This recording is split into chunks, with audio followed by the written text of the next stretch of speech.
ప్రియమైన మా పరలోకపు తండ్రి, పరిశుద్ధమైన దేవానికి వందనాలు. ఉదయకాల సమయంలో మీరు మన సజీవులుగా ఉంచిన విధానం బట్టి స్తుతిస్తున్నాం.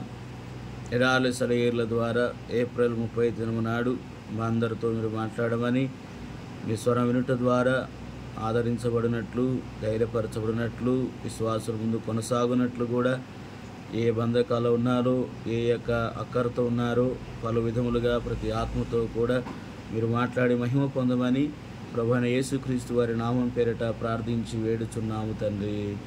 ఆమేన్.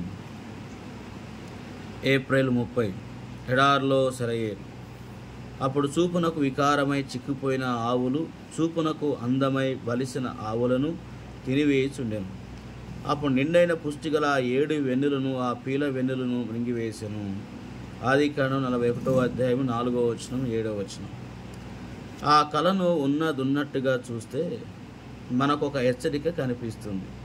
మన జీవితంలో అతి శ్రేష్టమైన సంవత్సరాలు, మంచి అనుభవాలు, సాధించిన ఘన విషయాలు, చేసిన ఉత్కృష్టమైన సేవ మొదలైన మంచి విషయాలను పరాజయాలు, వైఫల్యాలు, అప్రతిష్ట, దేవుని రాజ్యం పట్ల పనికిమాలినతనము మొదలైనవి మింగివేసే అవకాశం ఉంది.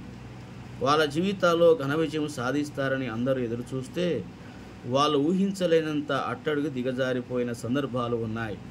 ఆలోచిస్తే బాధేస్తుంది, కానీ ఇది నిజం.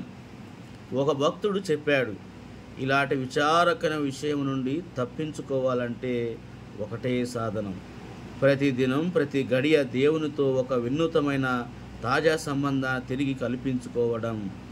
నిన్నటి నా ఘనకార్యాలు నా గతంలోని దీవెనకరం, ఫలభరితము, జయకరము అయిన అనుభవాలు ఈ రోజున నాకేమి లాభం కలిగించవు సరిగదా. ఈనాటి పరాజయాలు వాటిని మింగివేయవచ్చును కూడా, కానీ నిన్నటి గొప్పతనం అంతా ఈరోజు నేను అంతకన్నా గొప్ప పనుల్ని చేయటానికి ప్రేరేపణగా ఉండాలి.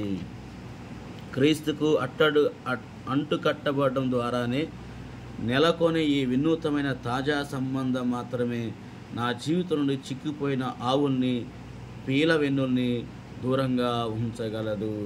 అట్టి కృప దేవుడు మనకు అనుగ్రహించునుగాక. ఆమేన్.